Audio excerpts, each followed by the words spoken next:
नमस्कार, आप देख रहे हैं वेकअप जिंदगी। मैं हूं आपके साथ हिमांशु दीक्षित। उत्तर प्रदेश में आज आखिरी चरण में पूर्वांचल के 7 जिलों की 40 सीटों पर मतदान हो रहा है। 7वें और आखिरी चरण में पीएम मोदी के संसदीय क्षेत्र वाराणसी समेत 7 जिलों की 40 विधानसभा क्षेत्रों में वोट डाले जा रहे हैं। आज गाजीपुर, वाराणसी, चंदौली, मिर्जापुर, भदोही, सोनभद्र और जौनपुर में मतदान हो रहा है। इस चरण में सोनभद्र, मिर्जापुर और चंदौली 3 नक्सल प्रभावित जिले भी शामिल हैं। इन तीनों जिलों में किसी भी खतरे से निपटने के लिए अतिरिक्त सुरक्षा बल तैनात किए गए हैं। अंतिम चरण में 1,41,00,000 मतदाता अपने मताधिकार का इस्तेमाल करेंगे। इनमें 64,76,000 महिलाएं मतदाता शामिल हैं। वोट डालने के लिए कुल 14,458 मतदान केंद्र बनाए गए हैं। आखिरी चरण में बीएसपी के 40, बीजेपी के 32, सपा के 31, कांग्रेस के 9, आरएलडी के 21 उम्मीदवार चुनावी मैदान में हैं। सबसे अधिक 24 उम्मीदवार वाराणसी कैंट, जबकि जौनपुर की केराकत सीट पर सबसे कम 6 प्रत्याशी मैदान में हैं। बात 2012 की करें तो कुल 40 सीटों में से 23 सपा के खाते में गई थी। बीएसपी को 5, बीजेपी को 4, कांग्रेस को 3 और अन्य को 5 सीटों पर सफलता मिली थी। आखिरी चरण में कुल 535 उम्मीदवार अपनी किस्मत आजमा रहे हैं। आज वोटिंग के साथ ही यूपी विधानसभा चुनाव खत्म हो जाएंगे। इसके बाद इंतजार रहेगा 11 मार्च का, जब राज्य में 17वीं विधानसभा के गठन के लिए वोटों की गिनती की जाएगी।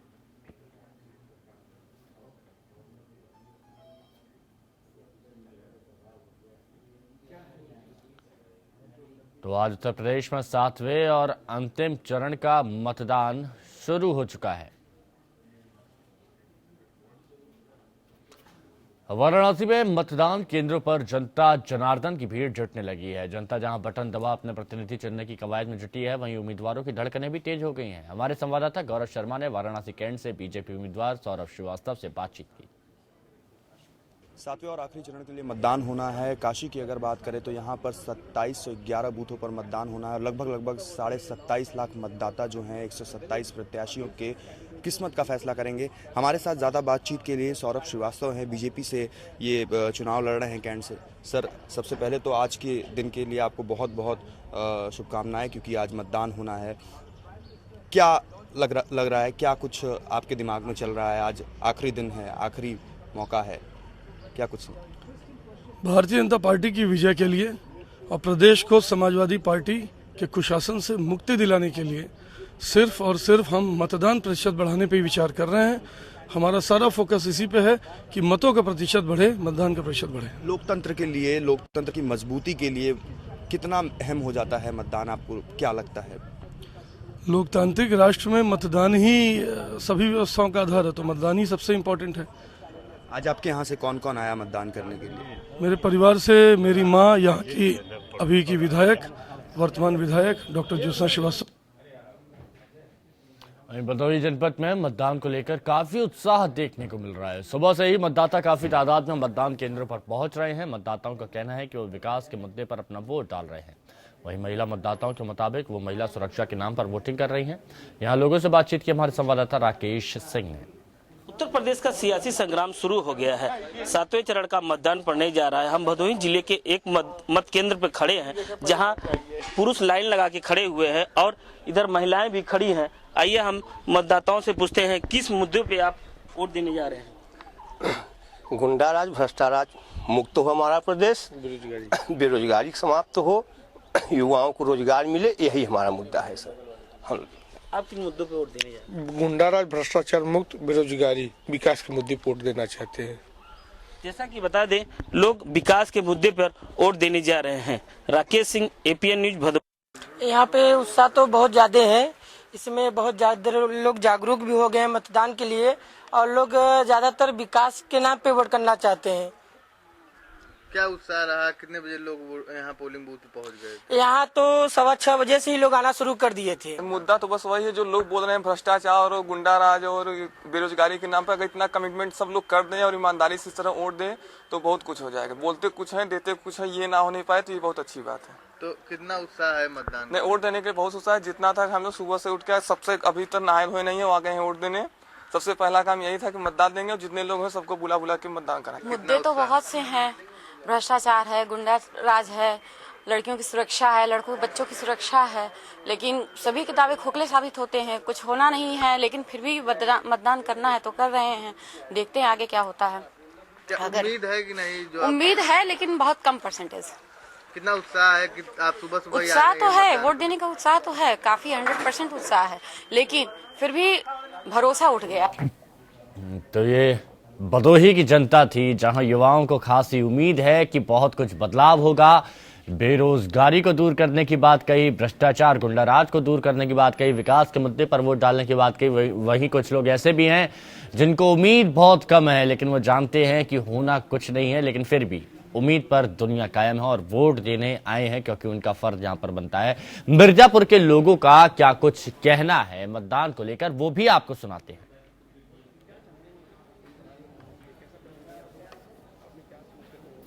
भाई विकास का काम करे, कानून व्यवस्था सही रहे, यही है। ओके, काम तो सभी हो रहा है, सब प्रगति पर है, काम जो है तो ठीक ठाक चल रहा है यहाँ का। हम दिया कि अच्छी सरकार मिले, जनता का काम हो, विकास हो, और क्या चाहिए। सरकार से कोई बहुत बड़ी उम्मीद नहीं लगाई जा सकती, क्योंकि वो भी जो भी काम करेगी वो अच्छा करेगी और जनता के लिए हर चीज अच्छी कदम उठना है। अरे सरकार तो सब अच्छी है, अभी तक आ रही है, कौन खराब आ रही है। अपने जानते में सभी अच्छे कर रहे हैं, जब केंद्र की सरकार है या सूबे की सरकार हो, सब अच्छा ही कर रही है, उन्हें बुरा क्या कर रही है। इस बार का चुनाव तो हम लोग के लिए बहुत मायने रखता है। अभी हमारा अधिकार है, हम वोट डाले हैं जिसको समझते हैं कि वो हम काम करेगा, इसलिए आज पोलिंग है, अपना अधिकार इस्तेमाल किए हैं।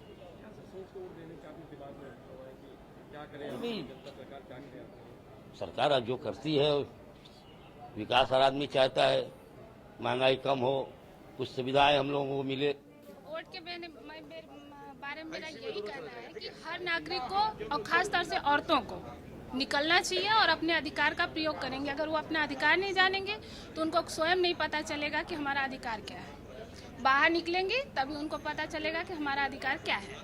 हम सबको एलान से बस यही कहना चाहेंगे कि आप लोग, जैसे सारा काम आपके लिए इम्पोर्टेंट है, वैसे ये भी बहुत इम्पोर्टेंट है। एक तरह से आपका ये पर्व है, आप निकलिए और वोट करिए, सही नेता चुनिए और अपने बच्चों को, अपने परिवार को सुरक्षा प्रदान करिए। तो चुनाव यहाँ पर, मतदान यहाँ पर हो रहा है 7वें चरण की अगर बात की जाए। आज आखिरी दिन है मतदान का, यानी आज के बाद उत्तर प्रदेश में मतदान खत्म हो जाएगा। उसके बाद 11 तारीख का इंतजार किया जाएगा।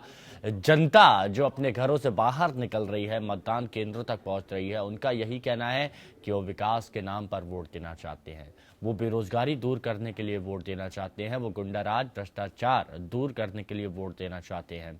और इसी उम्मीद के साथ जो युवा है, खासकर युवा वर्ग में खासा उत्साह यहाँ पर देखा जा रहा है, क्योंकि युवाओं में एक उम्मीद है सरकार के प्रति, नेताओं के प्रति, कि आने वाले समय में उनका भविष्य इस मतदान से जुड़ा है। ये तस्वीरें आप देख सकते हैं, इस तस्वीर में आपको बुजुर्ग भी दिख रहे हैं, इस तस्वीर में आपको युवा भी दिख रहे हैं। ये तालमेल जो है, यही तालमेल आने वाले समय में हमारे देश का भविष्य निर्धारित करेगा। सुरक्षा के भी पुख्ता इंतजाम यहाँ पर किए हैं। युवाओं से लेकर बुजुर्गों से लेकर हर तबके के मतदाताओं की भीड़ यहाँ पर नजर आ रही है। इसमें ना कोई हिंदू है, ना कोई मुसलमान है, यहाँ पर सब भारतीय हैं और हर कोई अपने मताधिकार का इस्तेमाल करने के लिए मतदान केंद्रों तक पहुंचा हुआ है। यूपी में 7वें चरण का मतदान है, वहीं मणिपुर में भी आज दूसरे और अंतिम चरण का मतदान हो रहा है। आज मणिपुर के थोबोल, उकरुल, चंदेल, तामंगलगांव और सेनापति जिलों की 22 विधानसभा सीटों पर वोटिंग हो रही है। सभी की निगाहें थोबल निर्वाचन क्षेत्र में मुख्यमंत्री ओकराम इबोबी सिंह और मानवाधिकार कार्यकर्ता इरोम शर्मिला के बीच मुकाबले पर टिकी हुई है। इरोम ने सशस्त्र बल विशेषाधिकार अधिनियम यानी अफ्स्पा 1958 के खिलाफ बीते साल अपने 16 साल लंबे अनशन को तोड़कर अब इस कानून को निरस्त करने के लिए राजनीति में प्रवेश किया है। उन्होंने कानून को संवैधानिक तरीके से खत्म करने का वादा किया है। हालांकि शर्मिला की पीपल्स रिसर्जेंट्स और जस्टिस अलायंस प्रजा पार्टी 60 में से सिर्फ 3 सीटों पर विधानसभा चुनाव लड़ रही है। फिर भी आयरन लेडी इरोम शर्मिला मुख्यमंत्री बनने का दावा कर रही हैं। बीजेपी के उम्मीदवार लेथनदेम बसंता सिंह मुख्यमंत्री बोबो सिंह के मुख्य प्रतिद्वंदी हैं। इससे पहले चुनावों में मुख्यमंत्री इबोबी 10,000 वोटों से चुनाव जीते थे। इस चरण में कुल मतदाताओं की संख्या 7,59,000 है। मणिपुर में आज के चुनाव के लिए 1,151 मतदान केंद्र बनाए गए हैं। शांतिपूर्ण मतदान के लिए चुनाव आयोग ने केंद्रीय सुरक्षा बलों की 280 कंपनियां तैनात की गई हैं।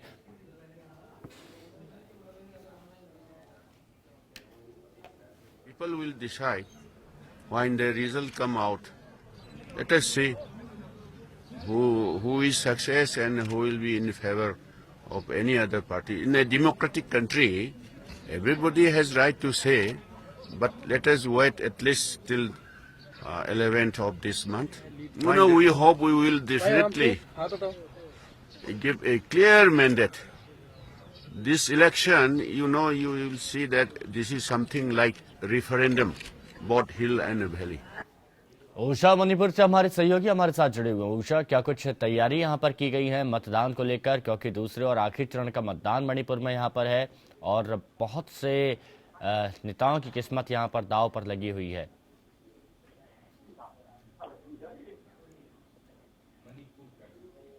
उषा हिमांशु जी, हाँ, हेलो जी, मैं सुन रहा हूं आपको, कहिए अपनी बात। सारी तैयारी हो रही है और टाइट सिक्योरिटी में लग रहा है क्योंकि कल में चौचंबो में भी प्रॉब्लम हुआ था और उखरुल में भी प्रॉब्लम हुआ था, इसलिए थौबल में और सेनापति में और ऐसा सेंसिटिव एरिया में टाइट सिक्योरिटी लगा हुआ है। और दिस मॉर्निंग उखरुल में एक असम राइफल को IED से अटैक किया था, इसलिए टाइट सिक्योरिटी लगा हुआ है। मगर अभी तक तो थौबल में कुछ प्रॉब्लम नहीं हुआ और फोर्थ साइड में in every corner in every side security लगा हुआ है। और इबोबी और उसका बच्चा शरद कुमार सिंह वोट डाल चुका है और उन लोग ने बोला कि कंपल्सरी कांग्रेस ही जीतेगा और शर्मिला तो उन लोग का राइवल है ही नहीं। ओशा, जो इबोबी सिंह और इरोम शर्मिला चानू के बीच में किस तरह से मुकाबला यहाँ पर देखा जा रहा है? हाँ,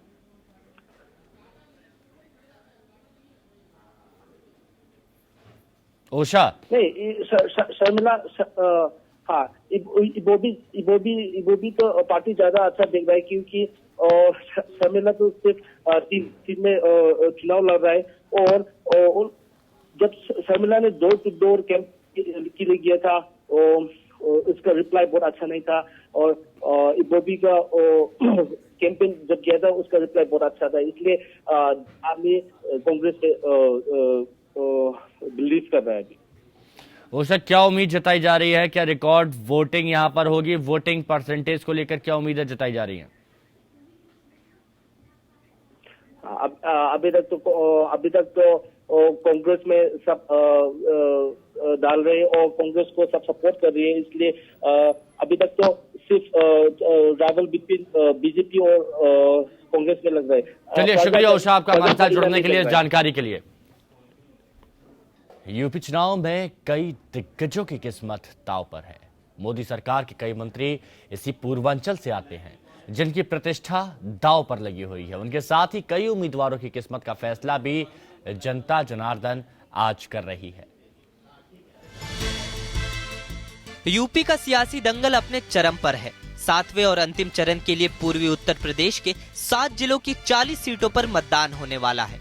वैसे तो इस चरण में कुल 535 उम्मीदवार अपनी किस्मत आजमा रहे हैं, लेकिन इनमें से कुछ दिग्गज ऐसे हैं जिनकी साख दांव पर लगी हुई है। वाराणसी की पिंडरा सीट से कांग्रेस के दिग्गज नेता अजय राय की साख दांव पर लगी है। अजय राय साल 2014 के लोकसभा चुनाव में वाराणसी सीट से प्रधानमंत्री नरेंद्र मोदी के खिलाफ चुनाव लड़े थे। बाहुबली नेता मुख्तार अंसारी के भाई सिकबतुल्ला अंसारी की साख भी इस चुनाव में दांव पर लगी हुई है। सिकबतुल्ला को इस बार बहुजन समाज पार्टी ने मोहम्मदाबाद सीट से अपना प्रत्याशी बनाया है। मोहम्मदाबाद सीट पर मुख्तार अंसारी के भाई सिकबतुल्ला के खिलाफ बीजेपी की अलका राय चुनाव लड़ रही हैं। अलका राय के पति और विधायक कृष्णानंद राय की हत्या के आरोप में मुख्तार अंसारी जेल में है। 2017 के विधानसभा चुनाव में वाराणसी की शहर दक्षिण सीट से बीजेपी उम्मीदवार नीलकंठ तिवारी पर भी लोगों की नजरें जमी हुई है, क्योंकि इस सीट पर बीजेपी के दिग्गज नेता श्यामदेव राय चौधरी 7 बार विधायक रह चुके हैं, लेकिन इस बार उनकी जगह नीलकंठ को टिकट दिया गया है। पूर्वांचल के आखिरी रण में कई केंद्रीय मंत्रियों की भी साख दांव पर है। गाजीपुर से सांसद और मोदी सरकार में मंत्री मनोज सिन्हा, देवरिया से सांसद कलराज मिश्र, चंदौली से सांसद और सरकार में मंत्री महेंद्र नाथ पांडे की परीक्षा भी इसी चरण में होनी है। प्रधानमंत्री मोदी का संसदीय क्षेत्र वाराणसी भी इसी चरण में है, लिहाजा उनकी साख भी दांव पर होगी। Bureau report, APN। गाजीपुर की अगर बात की जाए तो गाजीपुर में सुरक्षा के पुख्ता इंतजामात किए गए हैं। इलाके के डीएम संजय खत्री से खास बातचीत की हमारे संवाददाता विक्रम मिश्रा ने। डीएम गाजीपुर इस वक्त हमारे साथ मौजूद हैं और उन्होंने अपना वोट कास्ट किया हुआ है, वो हमारे साथ मौजूद हैं, उनसे बातचीत करते हैं। आप लोकतंत्र के इस महापर्व में खुद भागीदार बने हैं, किस तरीके का फख्र महसूस कर रहे हैं? बहुत अच्छा लग रहा है। मैं इस बार सबसे पहले मैंने मतदान किया, 7 बजे मतदान किया, बहुत बढ़िया लग रहा है। और मैंने इसके माध्यम सबको संदेश देना चाहा है कि सभी लोग, सारे मतदाता जाकर बूथ पर मतदान अवश्य करें। Sir, security point of view से काफ़ी ज़्यादा सेंसिटिव इलाका है ये। कल रात में जिस तरीके की लखनऊ में जो घटना हुई है उसको लेकर के किस तरीके की तैयारियां की गई हैं? हमारे द्वारा सारी तैयारियां मुकम्मल करी गई हैं। सारे बूथ पर हम लोगों ने CPF पैरामिलिट्री फोर्स तैनात किया है और जितने बॉर्डर एरियाज है हम लोगों ने उनको सील किया है। जहां नदी का एरिया रहा है हमने वहां पर बोट के माध्यम से पेट्रोलिंग किया है। हमारे लगभग 32,000 पुलिसकर्मी निरंतर गश्त कर रहे हैं। 158 सेक्टर मजिस्ट्रेट्स और 25 जोनल मजिस्ट्रेट हम लोगों के भ्रमणशील है और सारे लोग मतदान शुरू करा के अपना इन्फॉर्मेशन दे रहे हैं कि वहाँ सकुशल मतदान शुरू करा दिया गया है। बहुत बहुत शुक्रिया सर। ये डीएम गाजीपुर से संजय खत्री साहब, जिनका साफ तौर पर यह कहना है कि तो पूरी मुकम्मल व्यवस्थाएं यहाँ पर की गई हैं। अगर बात यहाँ पर गाजीपुर की जाए, मिर्जापुर की जाए या फिर वाराणसी की जाए, तमाम इंतज़ामात यहाँ पर किए गए हैं। सुरक्षा के इंतज़ामों की भी यहाँ पर बात की जाए तो हर मतदान केंद्र पर पर्याप्त मात्रा में सुरक्षा की व्यवस्थाएं की गई हैं। और आज 7वें और अंतिम चरण का मतदान उत्तर प्रदेश में हो रहा है। पिछली बार की बात की जाए तो बीएसपी को यहाँ पर 5 सीटें मिली थी, बीजेपी को 4 सीटें मिली थी और अन्य को 5 सीटें पर सफलता यहाँ पर मिली थी। 2012 विधानसभा चुनावों की हम बात कर रहे हैं। 7 जिलों की 40 विधानसभा सीटों पर इस वक्त वोटिंग उत्तर प्रदेश के आखिरी चरण के मतदान में हो रही है। जनता जनार्दन अपने घरों से बाहर निकल के बाहर आ रहे हैं।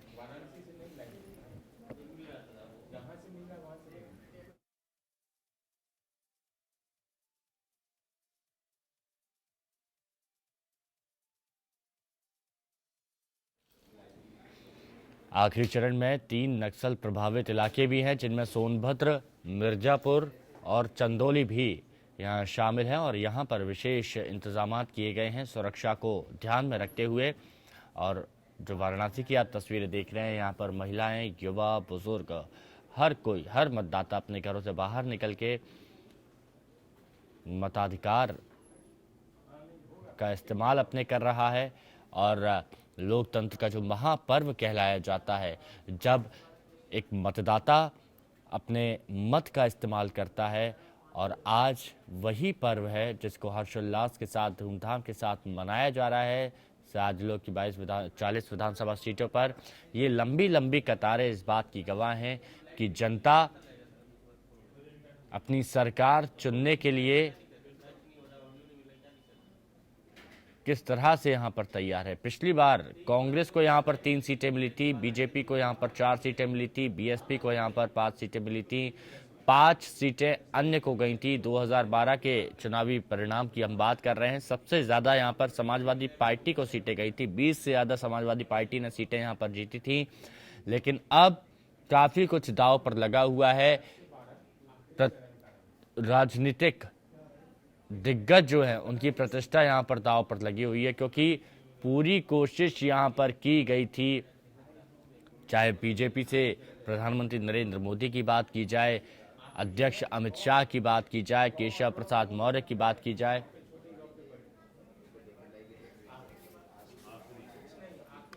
यूपी चुनावों में एक और बड़ा मुद्दा रहा अखिलेश यादव का सपा अध्यक्ष बनना और पिता मुलायम सिंह यादव को पार्टी संरक्षक का नाम देकर साइडलाइन करना।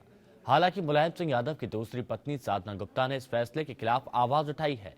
साधना गुप्ता ने कहा कि नेताजी पार्टी का चेहरा है और उन्हें किसी भी कीमत पर दरकिनार नहीं किया जाना चाहिए था। साधना गुप्ता ने कहा कि अब वो आगे आकर काम करेंगी और चाहती हैं कि उनके बेटे प्रतीक यादव भी राजनीति में आए। साधना ने खुले तौर पर शिवपाल यादव का पक्ष लिया और कहा कि उनकी कोई गलती नहीं है, जबकि अखिलेश यादव को गुमराह किया गया है। आखिरी चरण के मतदान से पहले मुलायम सिंह यादव की पत्नी साधना ने अपनी चुप्पी तोड़ दी। सपा में हुए सियासी संग्राम पर बोलते हुए साधना ने कहा कि गलत समय पर पार्टी में हंगामा मचा और इसका असर चुनावों में देखने को मिलेगा। चुनाव पे तो करेगा इफेक्ट, क्योंकि हम निकले हैं तो सब तरीके के लोग मिले, कुछ फेवर के भी मिले, कुछ फेवर के नहीं भी मिले, तो चुनाव पे तो असर पड़ेगा। साधना ने कहा कि वो खुद राजनीति में नहीं आना चाहती, लेकिन उनकी इच्छा है कि प्रतीक सियासत में कदम रखे। अखिलेश से मतभेदों पर इनकार करते हुए साधना ने कहा कि उनकी और अखिलेश यादव के बीच कोई मतभेद नहीं है। उन्होंने कभी अखिलेश को पराया नहीं माना। 11 मार्च को कैसे देखते हैं आप भी एज अ मदर? हम तो यही चाहते हैं कि भाई अखिलेश जीते, फिर से मुख्यमंत्री बने और जो पिछली सरकार में हुआ अब नहीं हो। शिवपाल यादव पर लगे आरोपों को लेकर साधना ने कहा कि उनका अपमान नहीं किया जाना चाहिए था, उनकी कोई गलती नहीं थी। उन्होंने नेताजी और पार्टी के लिए बहुत कुछ किया है, उनके साथ जो कुछ हुआ गलत हुआ। Bureau report, APN। यूपी के फरार मंत्री गायत्री प्रजापति के खिलाफ नॉन अवेलेबल वारंट जारी करने के बाद से ही यूपी पुलिस उनके साथी ठिकानों पर सभी ठिकानों पर दबिश दे रही है और उनके साथियों पर भी उनकी तलाश की जा रही है। करीबियों से पूछताछ की जा रही है, सभी फोन नंबर को ट्रैकिंग पर लगाया गया है। उनकी तलाश में दिल्ली, नोएडा, लखनऊ, कानपुर, बिजनौर, कन्नौज, बुलंदशहर समेत 3 दर्जन से ज्यादा जगहों पर छापेमारी हुई है। गायत्री प्रजापति ये वो नाम है जिसकी तलाश यूपी एटीएस पूरी शिद्दत से कर रही है, जिसका नाम यूपी चुनावों में बड़ा सियासी मुद्दा बना हुआ है। बावजूद इसके वो बार बार चकमा देकर बच निकलने में कामयाब है। रेप केस में फरार चल रहे यूपी के कैबिनेट मंत्री गायत्री प्रजापति एसटीएफ को चकमा देकर एक बार फिर फरार हो गए। खबरों के मुताबिक प्रजापति जेवर टोल प्लाजा के पास अपने 2 साथियों के साथ जा रहे थे। एसटीएफ ने जेवर टोल प्लाजा पर छापा मारकर 2 सहयोगियों को तो गिरफ्तार कर लिया, लेकिन गायत्री प्रजापति बच निकलने में कामयाब हो गए। चुनाव के टाइम पे वही प्रचार चल रहा था। 27 तारीख में लास्ट में 27 तारीख को जब प्रचार चल रहा था आप उनके साथ में थे? नहीं, 27 को चुनाव थे, प्रचार चुनाव में उसी बीच में मुलाकात हुई है। उसके बाद मंत्री जी से आखिरी बार कब आपकी मुलाकात? 26 तारीख को। आप प्रचार में थे उनके साथ? नहीं, प्रचार नहीं था, मीठी मुलाकात हुई थी 26 तारीख को। मंत्री जी कहाँ हैं? नहीं, वही जानकारी उनके विषय में क्या बताएंगे। यूपी एसटीएफ की टीम गायत्री प्रसाद प्रजापति के पीछे कई दिनों से लगी हुई है। उनकी तलाश में कई जगह छापेमारी भी की जा रही है। मामले में सह आरोपी चंद्रपाल की गिरफ्तारी के बाद 2 और लोगों के अरेस्ट होने के साथ मामले में अब तक कुल 3 लोग गिरफ्तार हो चुके हैं।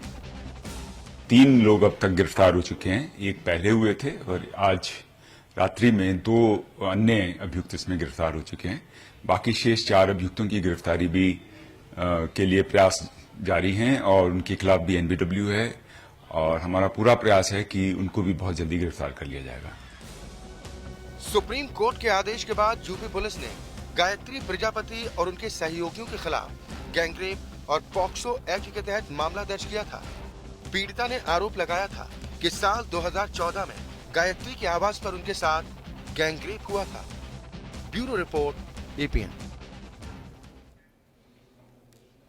तो 7वें चरण का मतदान आपको बता दें कि उत्तर प्रदेश में जारी है और वाराणसी एक अहम सीट यहां पर मानी जा रही है और वाराणसी में एड़ी चोटी का जोर यहां पर लगाया गया। तो सुबह से ही मतदान केंद्रों पर काफ़ी लंबी लंबी कतारें यहां पर देखी जा रही हैं और वाराणसी से हमारे सहयोगी गौरव शर्मा हमारे साथ जुड़े हुए हैं। गौरव, क्या कुछ तस्वीरें नजर आ रही हैं मतदान केंद्रों पर? क्या लोगों की भीड़ मतदान केंद्रों तक पहुंच रही है?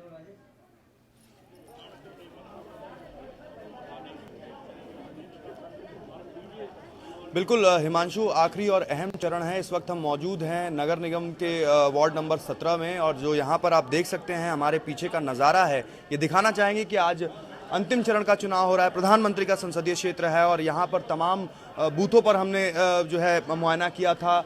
सुबह से ही लोग घरों से बाहर निकल के आ रहे हैं। महिला भी इसमें बढ़ चढ़कर, जो कहा जाए कि लोकतंत्र का सबसे बड़ा पर्व है जिसे कहा जा सकता है, आप देख सकते हैं महिलाएं भी निकल करके आ रही हैं, पुरुष भी सुबह से बड़े उत्साह और जोश के साथ मतदान कर रहे हैं। सीधे तौर पर कहा जा सकता है कि प्रशासन की तरफ से जो सुरक्षा व्यवस्था है वो भी आपको मैं दिखाना चाहूँगा कि बेहद मुस्तैद सुरक्षा व्यवस्था के बीच जो है ये मतदान संपन्न हो रहा है। मतदान प्रक्रिया लगातार बढ़ रही है, आप देख सकते हैं लगातार यहाँ पर तमाम पुलिसकर्मी और सुरक्षाकर्मी यहाँ पर मौजूद हैं। और सीधे तौर पर कहीं ना कहीं अगर हिमांशु कहा जाए तो जो आखिरी चरण का चुनाव है वो बेहद अहम चुनाव माना जा रहा है, क्योंकि कई बड़े चेहरे, कई बड़े दिग्गज जो है उनकी प्रतिष्ठा कहीं ना कहीं दाव साख पर लगी हुई है। और यहाँ पर सीधे ये कहा जा सकता है कि जो मतदान प्रक्रिया है, जो लोग हैं वो इस महापर्व में जोर शोर से शिरकत कर रहे हैं, अपने मताधिकार का प्रयोग कर रहे हैं, मतदान कर रहे हैं। और सीधे तौर पर देखा जा रहा है कि सुबह से ही लोग अपने घरों से बाहर निकल करके मतदान कर रहे हैं और बेहद शांतिपूर्ण तरीके से मतदान की प्रक्रिया जो है वो आगे बढ़ रही है। हिमांशु। बिल्कुल गौरव, और जो उम्मीद यहाँ पर जताई जा रही थी, जितना एड़ी चोटी का जोर यहाँ पर लगाया गया था, किसी भी राजनीतिक दल की बात की जाए, चाहे समाजवादी पार्टी, कांग्रेस, बीजेपी या फिर बहुजन समाज पार्टी, आपको लग रहा है कि उसी तरह का यहाँ पर वोट प्रतिशत भी देखा जाएगा? जो शुरुआती भीड़ को देख के अनुमान लगाया जा सकता है कि यहाँ पर वोट परसेंटेज बढ़ने की उम्मीद है।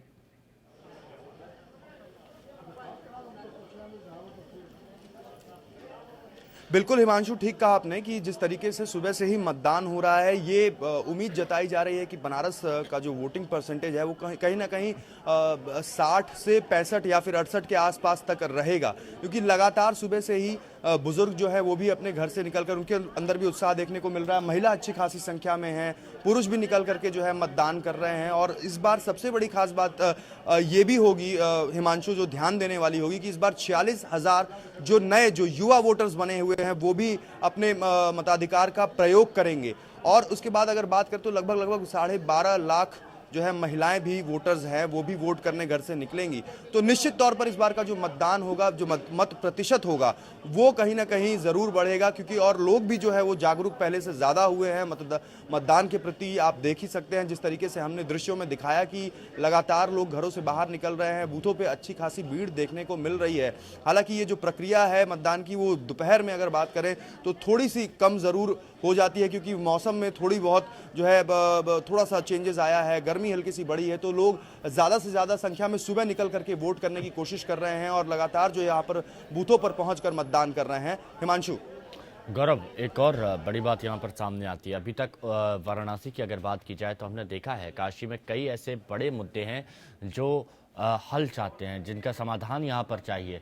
सबसे बड़ी बात, फ्लाईओवर का काम काफ़ी धीमी गति से वहाँ पर चल रहा है। ट्रैफिक जाम की हालत वहाँ पर बनी रहती है।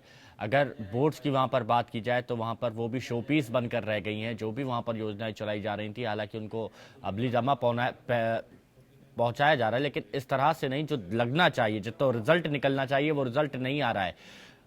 तो आपको क्या लगता है कि जनता ये सारे मुद्दों को याद रखते हुए मतदान करेगी?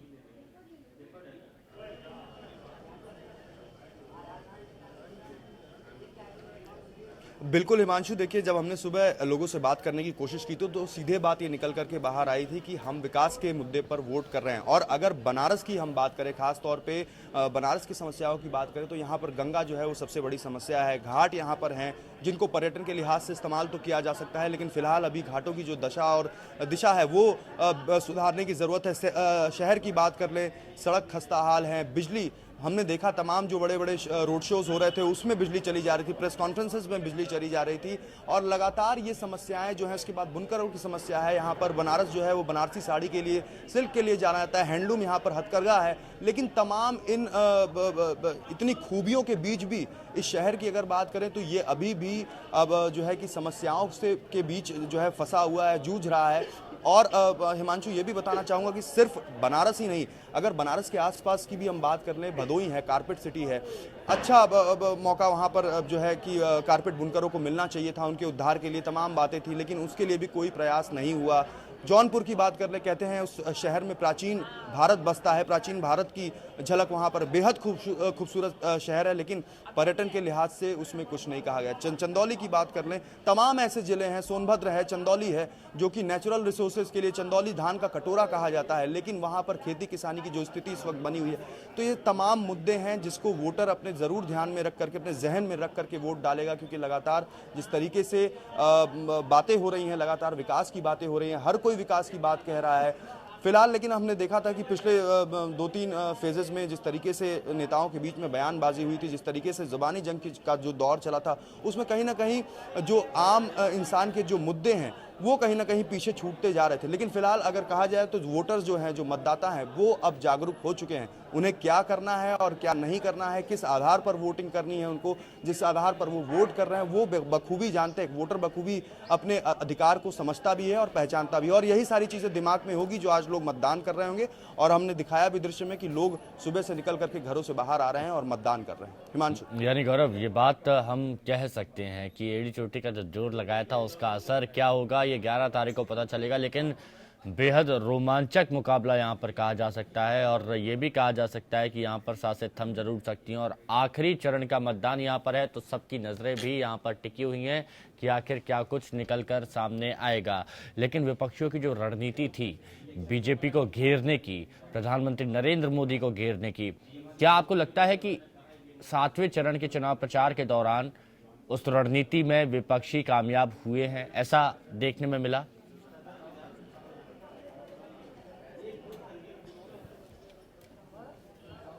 देखिए हिमांशु, सीधे तौर पर कहा जा सकता है कि सिर्फ बीजेपी की ही प्रतिष्ठा साख पर नहीं है। यहाँ पर इस आखिरी चरण की अगर बात करें खास तौर पर समाजवादी पार्टी और खुद अखिलेश यादव की भी प्रतिष्ठा ज़रूर साख पर होगी, क्योंकि पिछली बार 2012 अगर हम चुनावी आंकड़ों की बात अगर करें तो 40 इन्हीं 7 जिलों के 40 सीटों में से अखिलेश यादव ने 23 पर जीत दर्ज की थी, और भारतीय जनता पार्टी के पाले में महज 4 सीट आई थी। तो इस लिहाज से अगर कहा जाए तो अखिलेश यादव की भी इज्जत, उनकी भी जो प्रतिष्ठा है वो दांव पर लगी हुई है। प्रधानमंत्री की बात कर लें अगर, तो बीजेपी की भी प्रतिष्ठा दांव पर है, क्योंकि प्रधानमंत्री का ये गढ़ है, प्रधानमंत्री का संसदीय क्षेत्र है। 2014 में जिस तरीके का परिणाम देखने को मिला था, जिस तरीके से एक तरफा जीत मिली थी, और खासतौर पर इन 7 जिलों की अगर हम बात करें तो यहाँ पर बीजेपी ने एक तरफा जीत दर्ज की थी, सारे सांसद उनके जीते थे। तो कहीं ना कहीं ये दोनों दलों के बीच में सीधी टक्कर, और इन्हीं दोनों दलों की अगर बात करें खास तौर पर तो 2 बड़े चेहरे और 2 बड़ा दल, इनकी जो है प्रतिष्ठा दांव पर लगी हुई है। और कहीं ना कहीं जिस तरीके से आखिरी चरण के जो चुनाव में जो स्पीड अप किया गया, जो पूरे माहौल को जो है पूरा माहौल बनाने की कोशिश की गई, चाहे वो समाजवादी, बिल्कुल गौरव, यानी ये बात कही जा सकती है कि प्रतिष्ठा यहाँ पर दांव पर लगी है। एक तरफ पीएम ने पूरा जोर लगाया था, दूसरी तरफ सीएम ने पूरा जोर लगाया था। बिल्कुल गौरव, हम चाहेंगे कि आपका पूरी जानकारी पल पल की चुनावों से जुड़ी हुई ताजा अपडेट्स आप हम तक पहुंचाते रहे। फिलहाल अभी के लिए आपका शुक्रिया। मुंबई में बीएमसी के महापौर और उप महापौर के चुनाव आज होने हैं। शिवसेना की ओर से महापौर पद के दावेदार होंगे विश्वनाथ महाडेश्वर, और उप महापौर के दावेदार हैं हेमांगी वर्लीकर। तो वहीं दूसरी ओर कांग्रेस की ओर से महापौर और उप महापौर के दावेदार होंगे विट्ठल गोविंद और विन्नी डिसूजा। बीजेपी ने पहले ही स्पष्ट किया था कि वो शिवसेना का समर्थन करेंगे, क्योंकि उन्होंने अपनी पार्टी की ओर से कोई नॉमिनेशन फाइल नहीं किया है। तो वहीं दूसरी ओर कांग्रेस पार्टी को उम्मीद है कि राष्ट्रवादी कांग्रेस पार्टी के साथ महाराष्ट्र नवनिर्माण सेना और समाजवादी पार्टी उनका साथ देंगे। हालांकि शिवसेना के महापौर का चुनकर आना लगभग तय माना जा रहा है।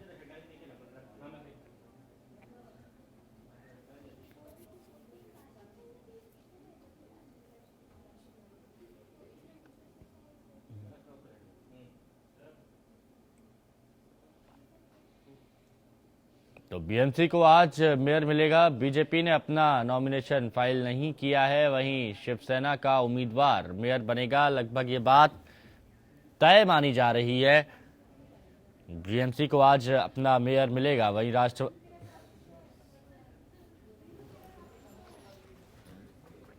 इस पर ज्यादा जानकारी के लिए चलते हैं हमारे संवाददाता कुशल पाटिल के पास। कुशल, क्या कुछ आज उम्मीद की जाए, आज मुंबई को अपना मेयर मिल जाएगा शिवसेना का? ये अनुमान लगाया जा रहा है कि लगभग बात तय मानी जा रही है कि शिवसेना को उनका मेयर मिलता हुआ यहाँ पर नजर आएगा। क्या कुछ तैयारी यहाँ पर की गई हैं? बड़ा दिन माना जा रहा है, क्योंकि मुंबई में आज महापौर और उप महापौर का चुनाव होना है। ये जो चुनाव है इसमें हमने देखा है कि शुरुआत से शिवसेना फ्रंट रनर रहा है, क्योंकि शिवसेना ना ही सिंगल लार्जेस्ट पार्टी है लेकिन उसे बीजेपी का समर्थन भी मिला है। हमने देखा कि भारतीय जनता पार्टी ने एक स्टांस लिया था ये कहते हुए कि पारदर्शिता को वो अहमियत देंगे और साथ ही साथ शिवसेना का समर्थन करेंगे, क्योंकि लोगों ने शिवसेना को चुन के लाया है और इसीलिए उन्होंने महापौर, उप महापौर और स्टैंडिंग कमेटी जैसे इंपॉर्टेंट पदों का जो है एक बलिदान देते हुए कहा कि वो लोग इस ये जो कमिटीज़ और पोस्ट है उसके लिए अपने नॉमिनेशंस फाइल नहीं कर रहे हैं और बल्कि शिवसेना को समर्थन कर रहे हैं। उनका ये भी कहना था कि शिवसेना ने सत्ता में उनका समर्थन देकर उनका साथ दिया है, तो बीएमसी में ये भारतीय जनता पार्टी का एक कहा जा सकता है कि बड़ा डिसीजन है कि वो शिवसेना का साथ दे रहे हैं और ना कि बाकी सब जो है नॉमिनेशंस के प्रक्रिया में भाग लेकर। तो ये देखा जा रहा है कि बहुत ही बड़ा कदम है। आज हमने देखा है कि शिवसेना के जो दावेदार है वो है महापौर के लिए जो दावेदार है उनका नाम है विश्वनाथ महाडेश्वर और जो उप महापौर के लिए दावेदार है उनका नाम है हेमांगी वर्लीकर। तो ये जो है फ्रंट रनर माने जा रहे हैं, क्योंकि उन्हें भारतीय जनता पार्टी का समर्थन है और भारतीय जनता पार्टी और शिवसेना दोनों मिलकर हो सकता है कि बीएमसी पर राज करे। हालांकि कांग्रेस ने भी 2 नॉमिनेशंस फाइल किए हैं। कांग्रेस को जो है एनसीपी और महाराष्ट्र नवनिर्माण सेना और साथ ही साथ समाजवादी पार्टी जैसे छोटे पार्टियों का साथ मिला है। लेकिन ये जो इलेक्शन है इसमें हम देख सकते हैं कि जितने भी इम्पोर्टेंट कमिटीज़ और जितने भी जो है इम्पोर्टेंट पद है वो शिवसेना को मिलेंगे, क्योंकि शिवसेना को बीजेपी का अनकंडीशनल सपोर्ट मिलने के साथ साथ उनको ये भी बात पता चली है कि जो इम्पोर्टेंट डिसीजन मेकिंग है उसमें भारतीय जनता पार्टी ने उनका साथ दिया है। तो ये हो सकता है कि शिवसेना बीएमसी में अपनी सत्ता जमाकर आगे के जो है प्रक्रिया में बढ़ सकती है। तो आज ये बहुत ही बड़ा दिन है जानने के लिए कि कौन सी पार्टी कहां पर खड़ी है, क्योंकि बीएमसी की जहां तक बात की जाए तो शिवसेना का हाथ आगे, शिवसेना का पलड़ा भारी दिख रहा है और शिवसेना की जहां तक बात की जाए तो शिवसेना का भी हमने देखा है कि भारतीय जनता पार्टी का सपोर्ट मिलने के बाद से उनका कॉन्फिडेंस भी बढ़ा है। बिल्कुल ये बात यहाँ पर कही जा सकती है कि शिवसेना का मेयर बनना लगभग यहाँ पर तय माना जा रहा है। शुक्रिया कुशल आपका हमारे साथ जुड़ने के लिए, इस जानकारी के लिए। भारत और ऑस्ट्रेलिया के बीच बेंगलुरु में खेले गए दूसरे टेस्ट मैच में ऑस्ट्रेलिया को हराकर भारत ने 4 मैचों की सीरीज में 1-1 की बराबरी कर ली है। पहली पारी में 87 रनों से पिछड़ने के बाद भी शानदार वापसी करते हुए भारत ने ऑस्ट्रेलिया को मैच में 75 रनों से धूल चटाई। दूसरी पारी में भारत की ओर से अश्विन ने सबसे ज्यादा 6 विकेट लिए। इस बीच भारतीय क्रिकेट टीम को नया स्पॉन्सर मिल चुका है। ओप्पो मोबाइल इंडिया कंपनी अब भारतीय क्रिकेट टीम की नई प्रायोजक होगी। गौरतलब है कि मौजूदा प्रायोजक स्टार इंडिया ने स्पॉन्सरशिप ऑक्शन में हिस्सा लेने से इनकार कर दिया था, जिसके बाद बीसीसीआई को नए प्रायोजक की तलाश थी। ओप्पो की बीसीसीआई के साथ ये नई साझेदारी इस साल अप्रैल से शुरू होगी और अगले 5 साल तक कायम रहेगी। मीडिया रिपोर्ट्स के मुताबिक ओप्पो के साथ बीसीसीआई की ये डील 538 करोड़ रुपए से ज्यादा की हो सकती है। मीडिया प्रायोजक के तौर पर स्टार इंडिया का बीसीसीआई के साथ समझौता मार्च के अंत में समाप्त हो रहा है। अप्रैल से टीम इंडिया की जर्सी पर स्टार के लोगो की जगह ओप्पो का लोगो दिखाई देगा। ये लोगो भारतीय की पुरुष, महिला ए टीम और अंडर-19 टीम की जर्सी पर दिखेगा। मीडिया रिपोर्ट्स के मुताबिक द्विपक्षीय सीरीज में हर वनडे मैच के लिए लगभग 4.1 करोड़ रुपए और एशियन क्रिकेट काउंसिल और इंटरनेशनल क्रिकेट काउंसिल के लिए करीब 1.56 करोड़ रुपए का भुगतान किया जाएगा।